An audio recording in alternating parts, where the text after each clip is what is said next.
He taught me how to play soccer. He taught me how to treat people. He taught me how to live with people, even like rich or poor, educated, uneducated, or whatever you call it. And I was like, if I can be like this man, maybe one day I will have children who can, I'm a child of God. That's number one. How do we solve global climate change? You ask those questions in geography, but you need leadership to be enacted. That's also one of the problems. Do you hear what I'm saying? Yes. It's like, which one? It should be like fewer options, maybe 5. And then we will be able to push the 5. Like, who do you push in 15? You even don't. I would look at everything. I would look at attitude, I would look at experience, I would look at qualifications. That's what I've been able to. So,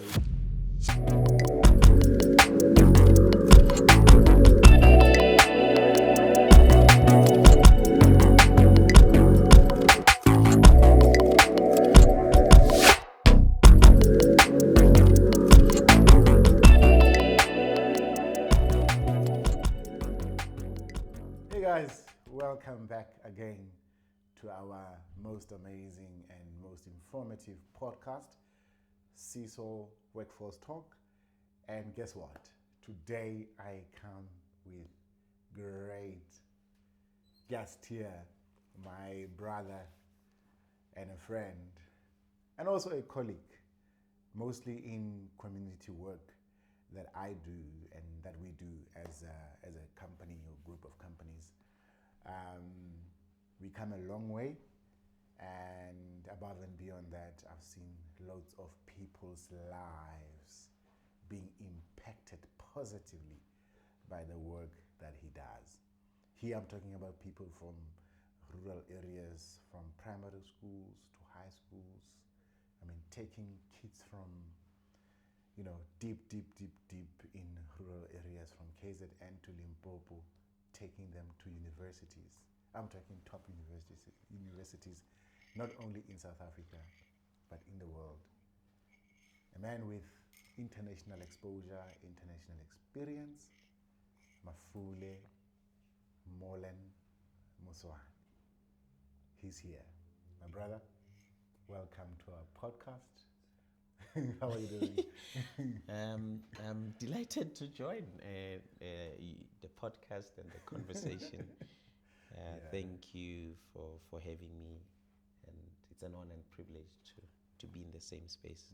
It's actually a great honor for us to have you here. I mean, I've been hunting you down for some time, and funny enough, here you are, and I hope I didn't mess up the introduction. Can you please tell our viewers and listeners, who is Mafule? Oh, wow! It's a simple but difficult question. Yeah. But I think I'll do my level best to unpack it. Firstly, I would say I'm a child of God. That's number one. Young people say clock it. Clock it. I'm a child of God. I'm also an African, and I am a scientist. So I'm a African who believes in God, and it's a scientist. Because Africa is the cradle of humankind. Indeed. And because we have done a lot as a continent to shape the discourse and the narrative of how the world sees us and ought to see us. And to do so, we need to use science. And in my view, I'm just a mere servant of African people and the world at large, is to contribute a little bit to that reimagination, reimagination of a world that is better, that is fairer, that is sustainable, that is habitable, for all of us, because we are experiencing complex challenges, at family level, at personal level, at organizational level, at country level, and at continental and global level. So I think I don't think alone I can change the world, but I believe me and you, all of us, can do something as we work together to make a world a better place. Wow. Mafule, what you just said right now, normally when we interview people for the jobs and you ask them who they are, the first thing that you hear is, number one, my name, number two, these are my qualifications. And so far, you haven't spoken about that. And I think I personally like how you put it, Obviously, as a person, there are things that inspires you to really wake up in the morning and breathe. And one of them, like you mentioned, that you're an African, you're also a scientist, meaning that you solve problems. Yes. So take me through your journey of discovering yourself, because I think that's the most difficult thing for many, many people, to really discover who they are and what they stand for in society. Thank you so much for that question. And just to track back, one thing I've learned in life is that people can strip away your qualifications. They can strip away your title. You can say, for example, I'm the chairperson and the co-founder of the Faculty of Best Advisory. But one day the collective could say, we don't want you to be part of the organization anymore. And I would respectfully leave the organization. I qualified and graduated from Wits University. The organization can say, we're taking away your triple major masters in geography, archaeology, and environmental sciences. And it's not my university. If they take away those qualifications, I can't use them. But if being a child of God, no one can take that away from you. Being an African, no one can take that away from you. Being a scientist, even when you're not in the classroom, you are a scientist, because this is sound energy as you hear it. This is light energy that is making us visible, right? And there's connection that exists between, there's chemistry, because we are brothers, right? So, right, but those things, no one can take them away from you, even if you're sick. And a pastor prays to you if you are unwell and you go to a hospital, then you will be a better person. You will feel better, and you will heal, right?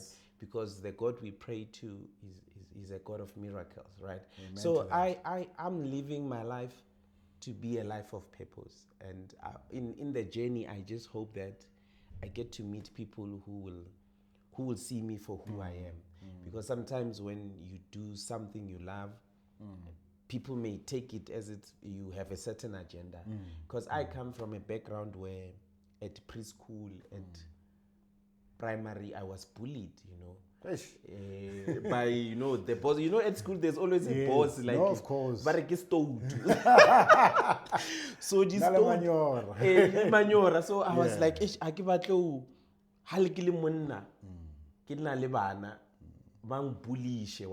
so I want to say, if Kibona bully, when I have acquired qualifications and I've got financial capital, I can say, I'm going to take you to court. I don't take the law in my own hands.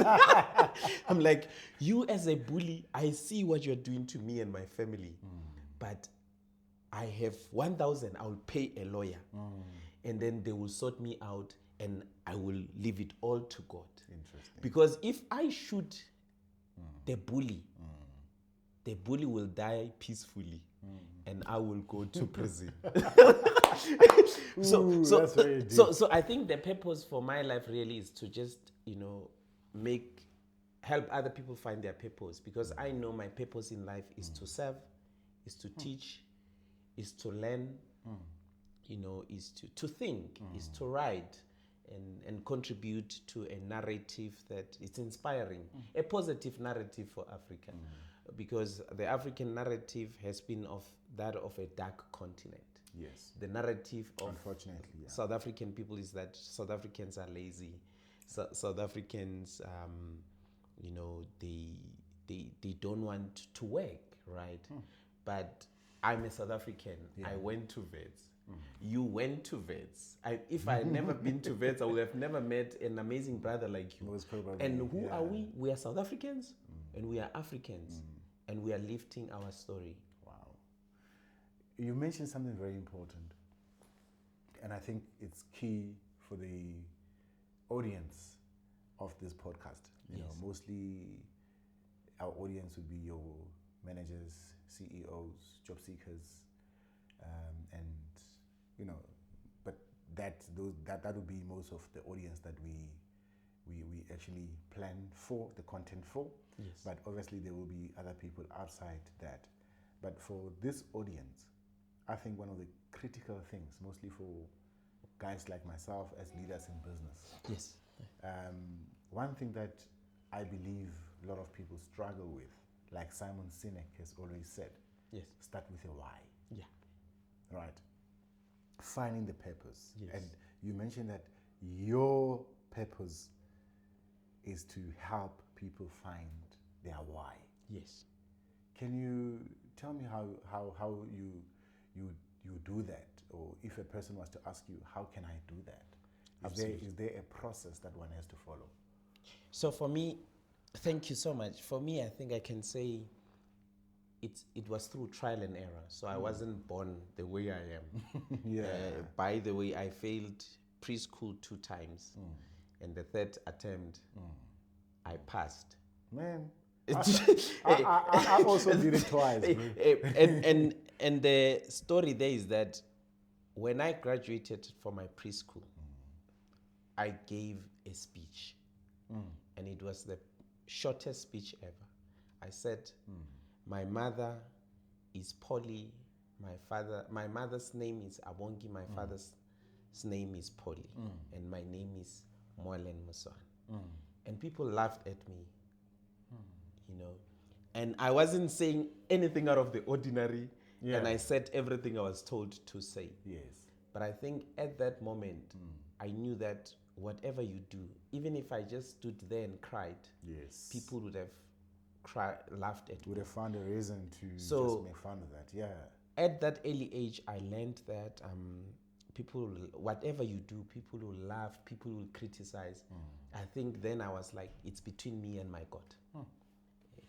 If God, it must be God's will in my life. If God wants me to go to the United States of America at Kansas State University to be a lecturer, and at that moment to be the first South African and African to be attached to the university to teach leadership, having not studied leadership, but practicing it through the work of FBA. Wow. I said, let it be, right? And it's not a thing I had planned, but it was the will of God. So how do we find our purpose? So in leadership conversation, we always define that the purpose and the vision must be clear. What is the why? And in that way, we defined our purpose personally, but also in the work I do with young people at FBA. Yes. But also, we find our purpose through dialogue and deliberation. Conversation. Yes. Yes. Under the tree, we start engaging and realizing we diagnose challenges and we're like, how do we solve them? And we ask, who in the room, who under the tree, who in the parliament, who in the managerial executive can see us through this complex challenge. If we are having, my brother, let's say for instance, a geography problem, and environmental sciences, like for example, we are currently faced with the complex challenge of global climate change. Of course, yeah. I'm, in my view, if there's people solving those problems, maybe if I'm invited, I would jump to that invitation, Yeah, But if there is a law issue, I will say I don't have the capacity. Not that I'm lazy, but because I know my limitations and I know my strengths. If I grew up playing soccer, if it's a soccer thing, I would say I'm even willing to play. You hear what I'm saying? Yeah. If it's a leadership thing, I've been through leadership training at VETS, at ASRI, at Kansas State, and also again at Kansas State too, the Mandela Washington Fellowship. So I think for me, it's like the journey also shapes you. So I just wanted, while I was growing up, to be a father who can provide, who drives a decent car and has a decent house and doesn't have issues with anyone. I'm like, how are you? Are you well? That is common to all of us. I wanted that, and I still want that. But sometimes I feel like God is inviting me. You know, it's like maybe your purpose is it's far beyond just being a dad, and that's what I want, because my dad, who passed away, was the best dad for me, not in the world, for me. You know, because he taught me how to fix cars. Yeah. He taught me how to play soccer. He taught me how to treat people. You know, he taught me how to live with people, even like rich or poor, you know, educated, uneducated, or whatever you call it. And I was like, if I can be like this man, you know, maybe one day I will have children who can, you know, help me in the journey. And it was said that I had to lose him, because sometimes I do miss him. And, you know, that's... Sorry, man. Yeah, but it's life. It's life. These things happen. So what you are essentially saying is that, if I got you correctly, is that you find your purpose in the journey. Yes. Like one of your key phrases that you normally use, you know, when you speak in public with the students and in different, communities, you always say the joy is in the journey. I love that. Yes. I love that, because, you get to realize that in business, Yes.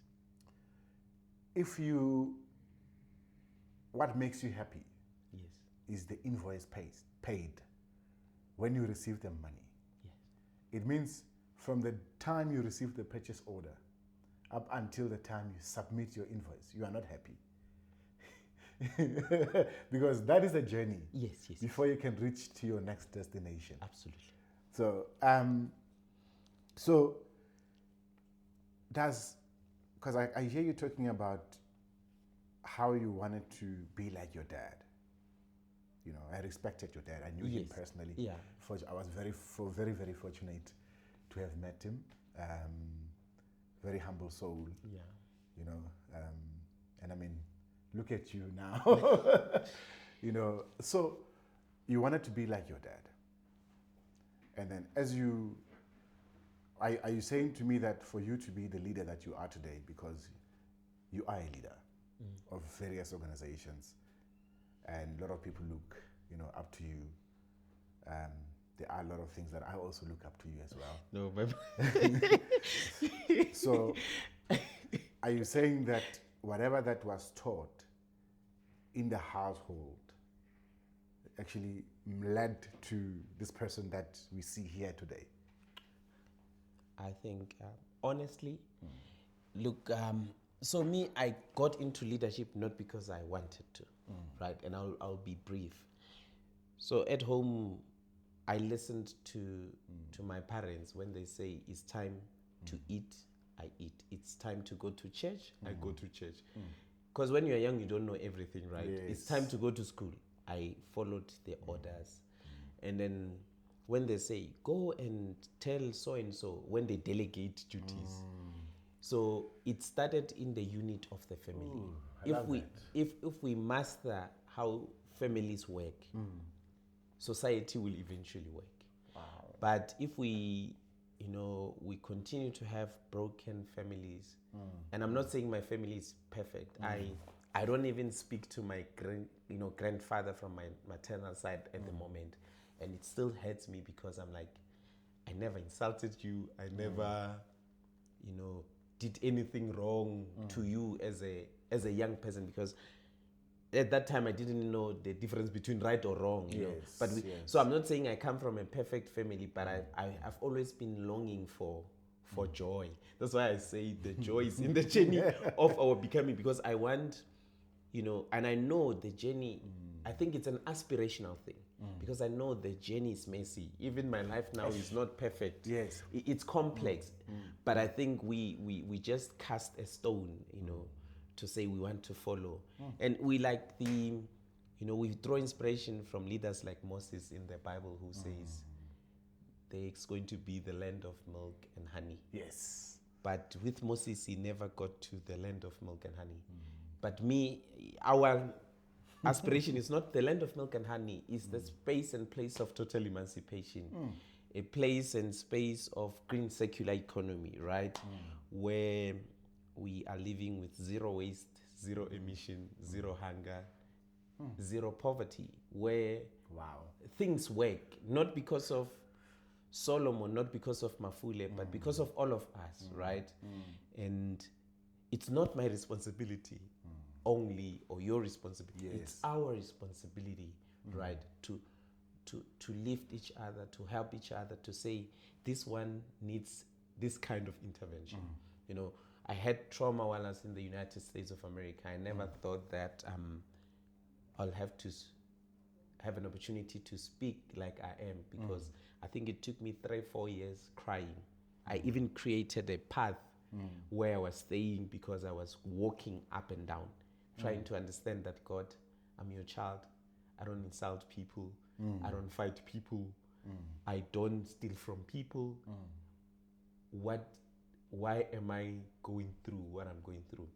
But I think it was, a space of spiritual circumcision, a space of pruning, and for me to become a better person. Yes. Now and in the long run. So I haven't figured life out. I'm still trying. I'm learning from you. I'm learning from everyone I encounter. But also the life, the world that we live in, it is smeared with like complex challenges, people of different cultures, people of different beliefs, people of different backgrounds. And if you come from a certain space, like a rural area, you struggle to live with people in urban areas because what they eat, it's not what you eat, right? So it's a difficult journey to navigate, but I think when there is a will, they say where there's a will, there's a way. And I think one day, with the struggles and sufferings I've been going through, I can say I've seen the hand of God in my life. Amen to that. And I just hope one day maybe I will have certain victories, like the healing I'm going through, and many others, so that young people can say, if one is committed, if one believes in God, and they pursue their dreams, they can achieve something, and achieving something doesn't mean, you are a billionaire, it just means that you can, in a world that people live, you too can live. When people buy bread, you too can be able to buy bread without,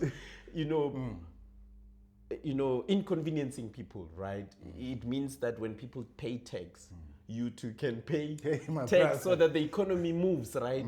When people say that, you need to pay lobola for the love of your life, you also say, here's something, even if it's just 10,000, you're like, I may not have silver and gold, right? But I love this human being. I'm committed to them, and I would love our families to come together.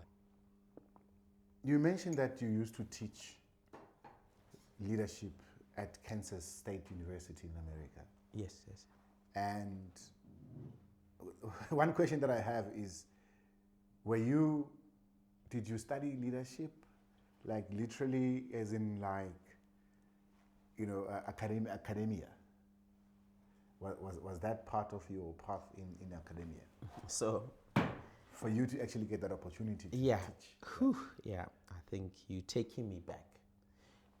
I think for the first time in my life where I felt like I could produce magic, and magic in the form of unprecedented work in the classroom, where you see people feeling, experiencing what is happening in the room. Was when I was in the Kansas. I wish that it was happening in South Africa. I wish that it was happening on camera, because if I explain to people, they will never get it. because you were supposed to be in the room.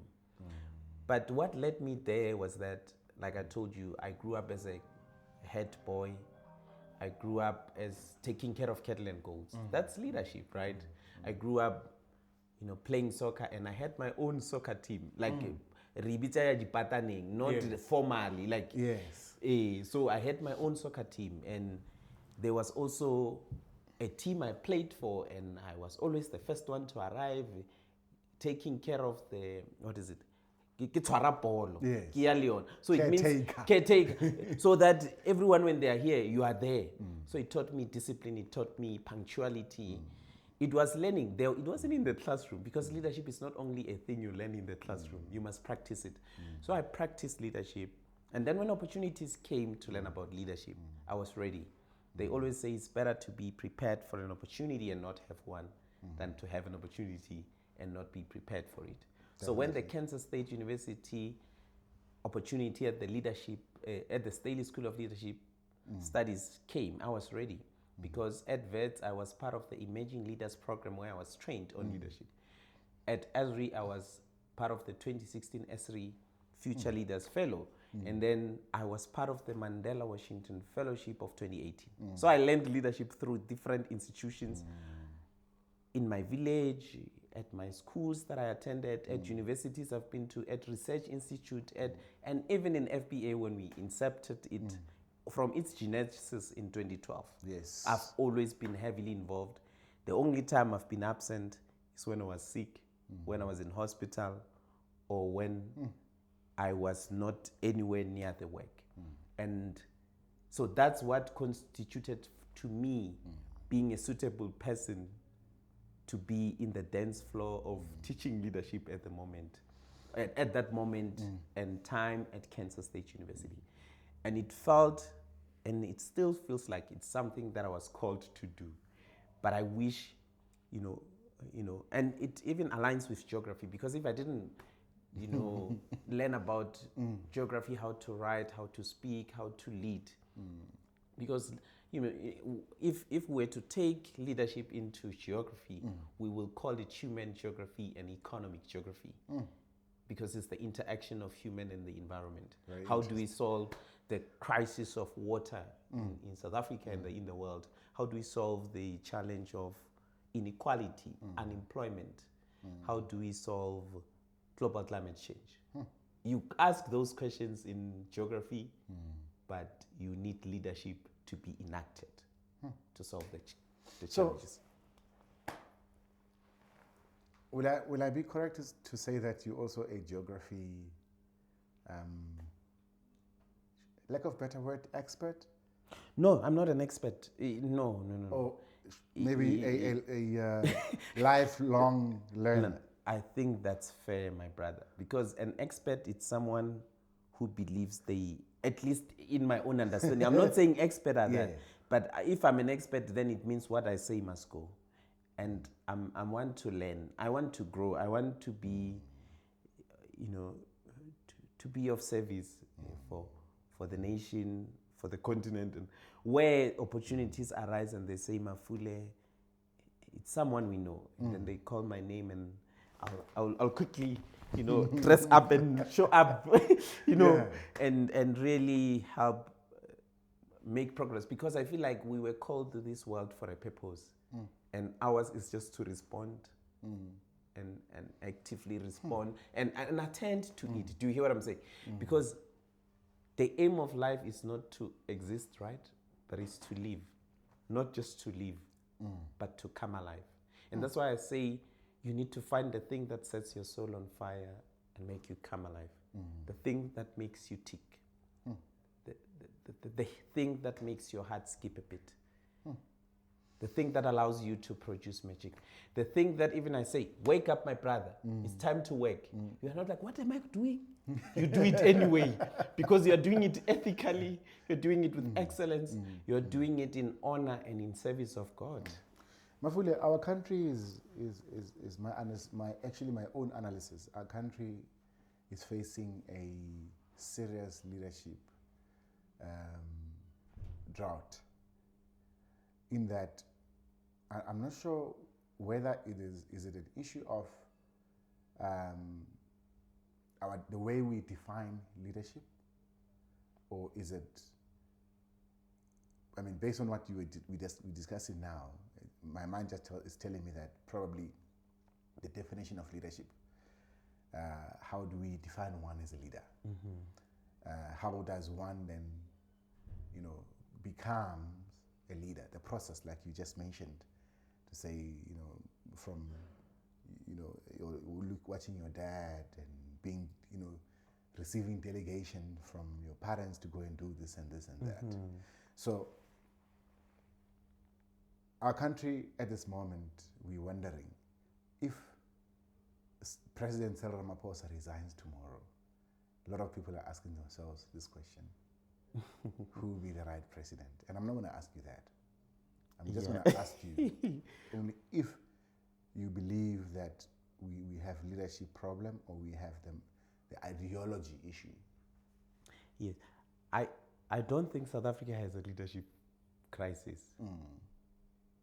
I don't think so, because there isn't. I mean, I've been groomed by many leaders that are top up there, and some I've never even spoken to them. I watched them on TV. I read their books, because mentorship doesn't necessarily mean you have to, like, this is mentorship. It's privileged mentorship because we're drinking tea and coffee, right? Yeah. We're sitting comfortably, right? It's a rare thing to find. Other young people will never experience this, and I'm grateful to God to have this kind of opportunity, right? But other forms of mentorship, you must just read someone's book, and you must just be clear that you'll never meet this person ever in your life, but they are your mentor. And then other ways of mentorship is going through what you call this thing of attending events, where maybe I've attended events where Cyril Ramaphosa is speaking. I've never met Cyril. I've never met, for example, Thabo Mbeki, like face to face. But I know he's one of the greatest leaders Africa has ever produced. Right? I'm not saying Thabo Mbeki must come back and lead after Cyril, right? That's not. But I'm saying Thabo, Cyril, Jacob, Ketlentleki Zuma. They love the African people. They, Nelson is no longer there. Tambo is no longer there. But they love South Africa, and I think they're doing a great job in understanding who are they preparing to lead us, right? Because I'm far from politics. I'm far from politics because, in politics it's a different ball game. But if I'm in civil society. I'm in civil society because civil society is different. There is a huge gap there. But there might be progress when there's funding, and funding. But I believe, the people up there, they are doing great work.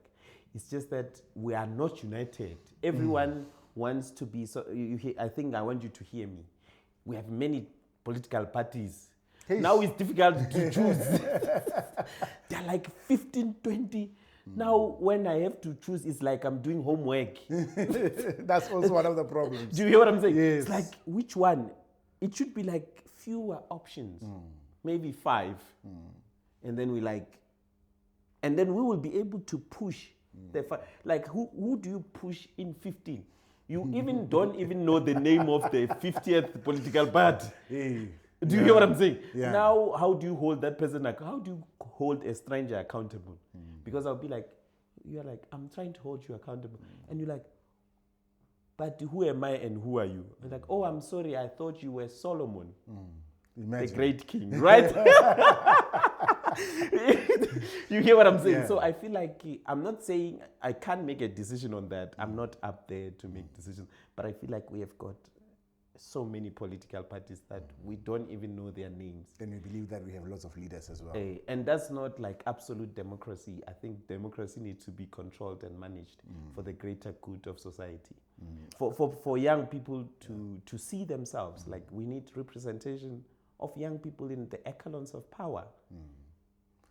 Those that have the capabilities and capacity, those that can lead us to our own land of milk and honey. I fully agree with you.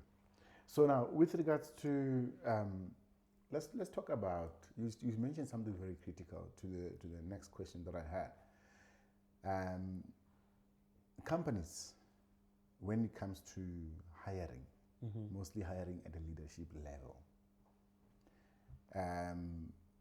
in most cases, and I actually like what Elon Musk is doing, to say that qualification comes second to experience, to attitude, or maybe third or fourth, somewhere there. And in your lifetime, as young as you are, you've done so much. Hence, I'm saying in your lifetime, you've done a lot that I know of. Yeah. And one of the greatest things that I believe that you've done is taking young kids and building them and making them leaders. I know of leaders like Dimpiwe, who's now the CEO of FBA, which is a huge organization it goes across majority of universities in our country, if not all universities. I know of leadership like Minentle Khoza, Dr. Minentle Khoza, not just Minentle, Dr. Minentle Khoza, from first year to her becoming a doctor, under your leadership. So as leaders, as we employ or bring in leaders in our organizations, do we firstly look at qualification, or do we look at attitude, or do we look at experience in your practical knowledge and all the work that you do that I know of? Yeah, so this is my opinion, right? It's not, of course, it's not fact. It's how, if given an opportunity in every I love your institution, opinion because you've done it, and what I've seen is the definition of success. Yeah. So I would look at everything. I would look at everything. I would look at attitude. I would look at experience. I would look at qualifications. That's what I've been able to. So yes. If you were to rank them, how would you rank them? So, for example, I once had a conversation somewhere, and I'm like, you can have a PhD candidate or holder that if you put them in power, they would use their expertise to bomb a nation or a world. They have qualifications. Right? I'm just giving an example. Yes. Do you want that person in power? Definitely. It's not my decision, right? But I wouldn't want someone who would. There are many people I love in South Africa, many people I love across the world, across Africa. I've experienced love from many people in Africa, from many people in the world, right? And I just wouldn't want, I'm not God, I can't end the world just like that. So I would look at both. And the attitude, right? There are people who, like, I would like to have someone and I say, hello, how are you, sir? And they're like, I'm well, and how are you, sir? And I have a wonderful day. Right? I'm not saying they should hug me or kiss me. No. They must just be human. Yes. They must have the spirit of Ubuntu, like how we are as African people, especially in South Africa. So that's the attitude. They say the attitude determines your altitude. And from a geographical point of view, the altitude is your height above sea level. And that's how high you can go. I don't think if I had a stinking attitude, I would have made it to America. But even in America, when they wanted people to speak, I took a step back. And they will always ask, like, but you can speak. Why don't you want to speak? I'm like, I don't always have to speak. Just because I can speak, like even me, I've never missed a penalty. But I'm not the one who always have to take it. I love that. Do you hear what I'm saying? Yeah. Because when you are in a soccer team, right, and there's a coach, they are the authority. They determine who. So if I am a soccer player who's good with penalties, when Saul's supposed to take the penalty, I'm going to take the ball from you. Now our team looks like it's fighting. Yes. Because of me, who's always want to take penalty. You know, I always say the authority must decide, and if Saul is the authority at Sisol, with his collective they must decide, but the final decision must come from Saul, because that's why they are authority. If in the household there is a father, there's family must work together, but the final decision must come from the father. Yes. Right? And remember, these are my opinions and this is how I was raised. I'm not saying that's how things should be.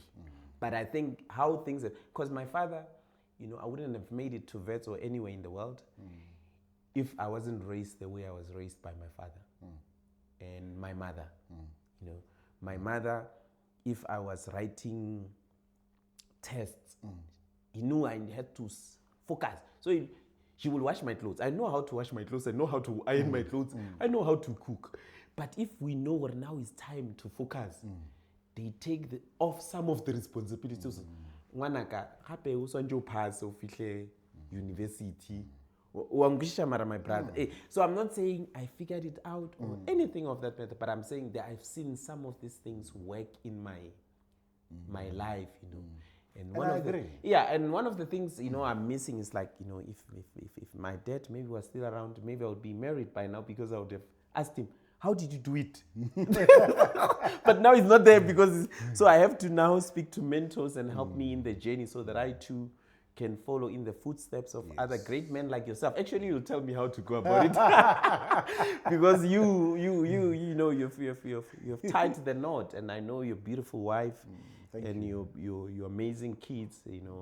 May your family be blessed and the work that you do. So I think I'm committed to lifelong learning, but I also want to see progress. It must show that this guy went to a decent university, is hanging around with great men of great minds. So I would look at everything and the positive of that, because there is also, when you look at attitude, there is negative and positive. Yes. So we're looking for the positive attitude. No, definitely, all the time. Qualifications, we're looking for credible qualifications, right? Yes. Yes. Experience, we're looking for relevant experience. So I was able to teach leadership because I've got relevant experience from FBA that has proven track record, that has showed that I can work with people, and we've been able to do so. And then I've trained on different leadership. And I've also went to Wits at the time. It was a top university in Africa and South Africa. So it wasn't a fluke. It was the absolute reality. And also it was the will of God. I remember one of my friends, Matume Muremi, when I was my first year of employment. And he was... we were speaking on the phone and he was telling me about you, like, this boy is a leader. So I'll be raising leaders here. Being recognized at that level, I'm sure there was something that you were doing that other people were not doing. Which was, in my view, was you were taking action that other people were either afraid of taking, or did not have the mental capacity to really execute what they had in their minds. If you were to take me through your thought process, being a second-year student, starting that kind of an organization where you said, I'm going to set time aside for myself. From my time, I'm going to help other students. I'm going to help other learners. For me, that is servant leadership. You always said that you are a servant of the people. So how did you come to that conclusion and that mindset? It wasn't like a linear thing, to be honest. It happened. It happened because it had to happen, I believe. So I think one person I would like to recognize is Spanyaza Lusufi. So I was taken to school by the Gauteng Regional Academy bursary. It paid for my undergraduate studies, and in Tlatswije, coming from because my parents wouldn't afford at the time a laptop, but the bursary gave me a laptop, which means I could fit in when people show it's a laptop. You're not like many of us. So now I bursary and on NSFAS. Yes. But I qualify NSFAS. And so Banyasa instituted GCRA, and they were funding the top 3 performing students of every Gauteng-based school. And I was the top learner of my school out of 129 learners in my matric year. Amazing. So, but the expectation from getting that bursary was that you must do community service. Oh. Right? Yeah. And then, because I was top learner also, Yes. my former principal wanted me to come and inspire other kids. So it's like, we need and I was also struggling at university and wanted to share my experience so that others started coming. So the conditions were there for the organization to be started, because when I tried to talk to other organizations, they were not responsive. Then I met with other people, and then we instituted FBA so that we could have proof that we are serving. And we had to take pictures, because if you just write a letter, it could mean that you faked the letter. But if there's proof of work, then you can present it to. And remember, I mean, that's why I'm saying it's multifaceted ways of how this thing happened. It wasn't like, oh, Mafule wants to start an organization with Sam and Clive and so on, right? It was the conditions at the moment. You need a bursary letter. You want to share a story. But you can't share a story as Mafule and friends. No. Do you hear what I'm saying? Because it's like now you are the big boss and the other people, they are accompanying you. No. That's why we say faculty, which is group, of best, which is excellent, like meritocracy, and advisory, which is like counsel, mentorship, like they provide counsel. So we are the group of best advisors, because we provide best advice to people through information, through conversations, through any means and forms. And I feel like the work that we have done, I think we are doing the Lord's work, because I've done this work with many young people, thousands, and we have never been paid for this work. I'm not saying we wanted to be paid. If we were charging people. Sure. Yeah, my brother. Now I'm a businessman. My mind is already running around. But yes, I hear you, but work. I think it's lots of work, and I'm not saying we shouldn't charge people. Here I'm saying, how do you charge like a child who is a child-headed household? Right. How do you charge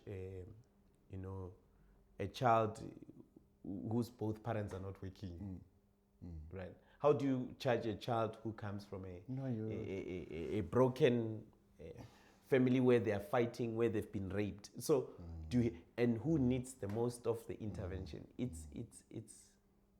It's those young people. So what we are doing now, as Sisol Connex in our recruitment division. Yes. As you're talking about charging people, we have a WhatsApp app that we developed, where we will be, helping people to register their profiles on our systems, and also build a professional CV without going to the internet cafe, using WhatsApp. And some of the services, because we pay for, we also want to charge people, but micro fees, like Absolutely. 30 rands, to get the CV done and polished and all that. I'm just thinking from your mindset and what you just said now. Obviously, we're talking to people that are probably unemployed. Yeah. We're talking to people that are probably general workers earning bare minimum wage. Yeah. And they have big families to take care of. You know how it is in Africa. When you are the only person working in the household, then you take care of everybody, including the cousins and relatives and relatives of relatives and friends. What's your thought around that? I think it's a great idea. It's a noble idea, because you're institutionalizing, you're professionalizing, you're bringing system to the work of saving people. Yeah, because remember, when we start this type of work, any entrepreneurship, it's chaotic. It's super. It's all over the place. It's a mess. But you are hustling, and then when you become an entrepreneur, when you become a businessman, you build systems. Yes. You connect the dots, right? Definitely. You bring things together. And I feel like that's what you have been able to do. That's what many young people are working hard to do, even in FBA, right? Because we have different capabilities and strengths. I know my strengths. That's why even for FBA to make progress and to move forward, I'm like, I may have been able to lead FBA to this level, right? But we need a certain talent, a certain caliber of young people to professionalize it. And I feel like that conversation could be taken off and, you know, how Sisol and FBA could leverage each other's strengths and capabilities to move forward, right? No, definitely. I feel like it's a doable thing. It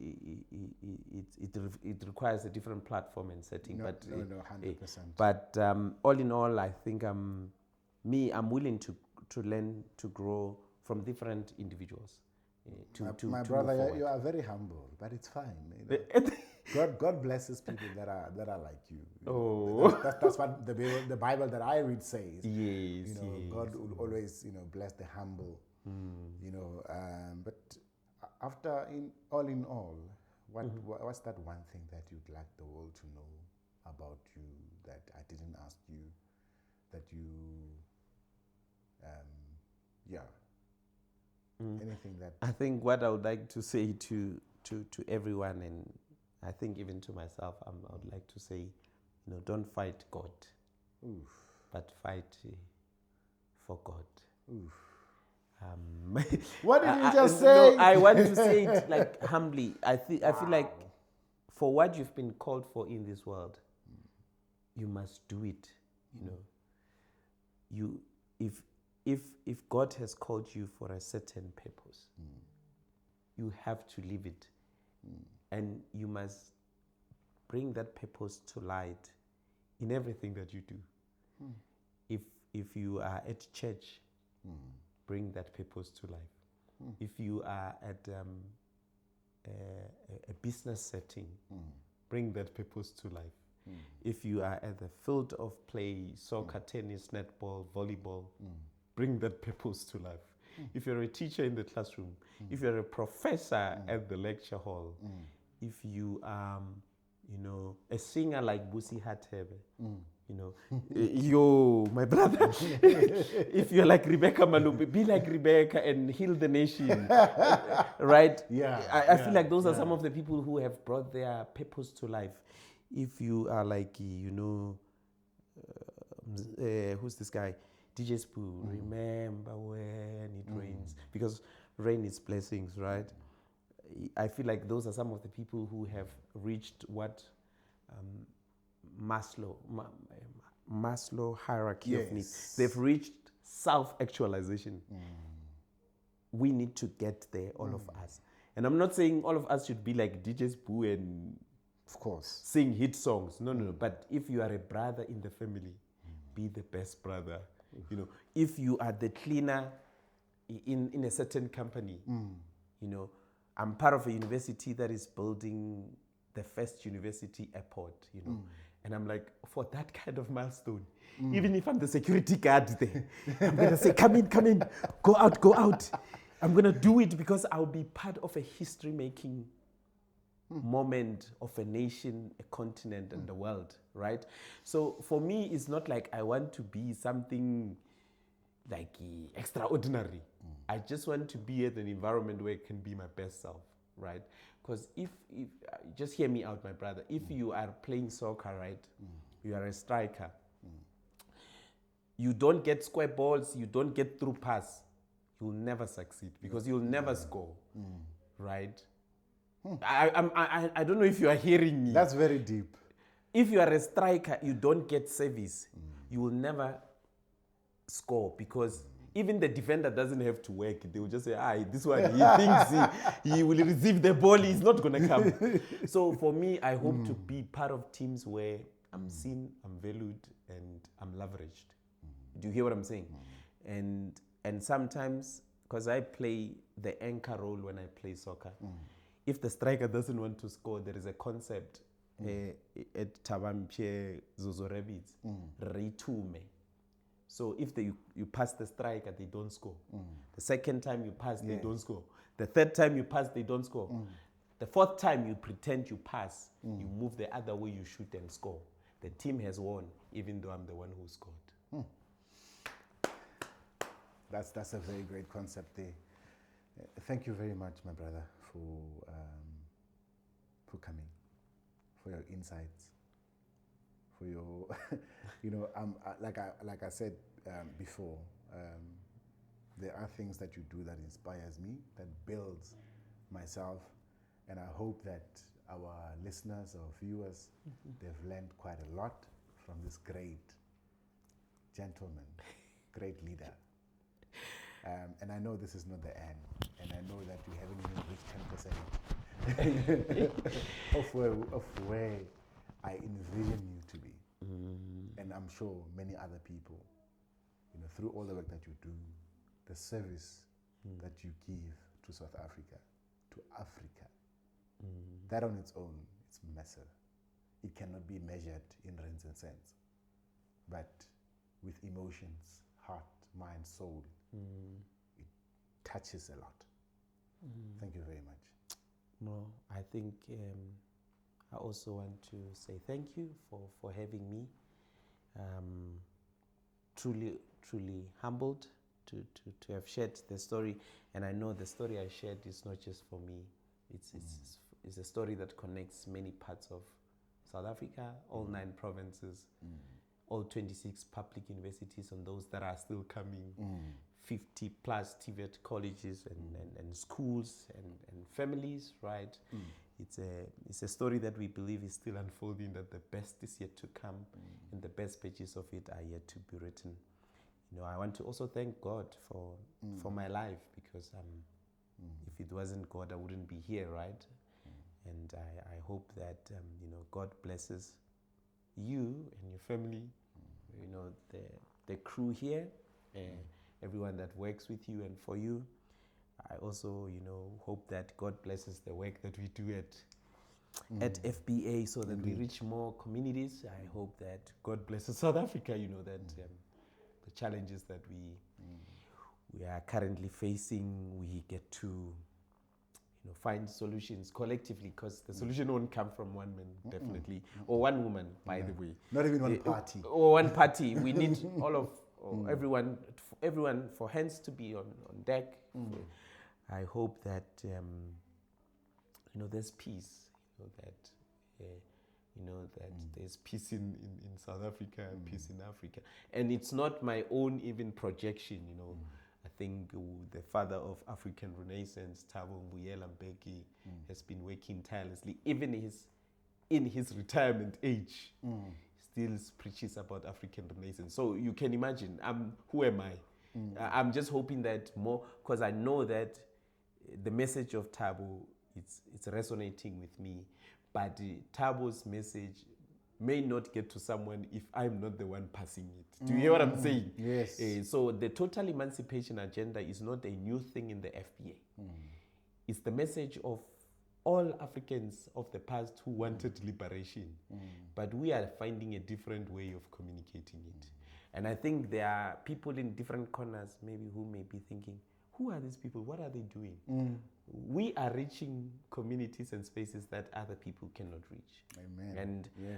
And the whole aim of this rally is to help South Africa move forward, because I wouldn't be who I am or achieve, at least the things I've achieved, if it wasn't the interventions of South African people. Indeed.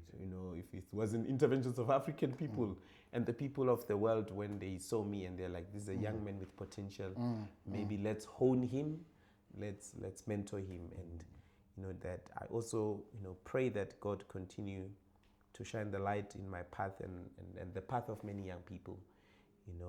There's a scripture I want to close with from Proverbs chapter 3 verse 5. I'm not a pastor yet. I've not been ordained, so I'm putting it out there. So, but I think because I read the Bible, it says, "Trust in the Lord with all your heart and lean not on your own understanding." for any young person who's unemployed, who's hopeless, I've been there. I've experienced chaos. Who doesn't know? They can't even foot a bill on their date. It's the reality, right? Just trust in the Lord with all your heart, and work also in the process. Clean and work in the process. I love that. Clean spin, push something, sell something, and there will be a breakthrough. And do it legitimately, rekisha di apple, di banana, ba gona bo marona ko strateng, ba rekisha di tuku, ba rekisha all sorts of things, right? Gore go be le something conclude. So I'm wishing, everyone a good life, because I think the power is in the tongue. And I also wish myself a good life, and perhaps even a soft life, right? Definitely a soft life. My brother, thank you very much. I really enjoyed this conversation. This is love. Man, we are truly blessed. See you in the next episode. Thank you very much for watching. See you soon. Thank you.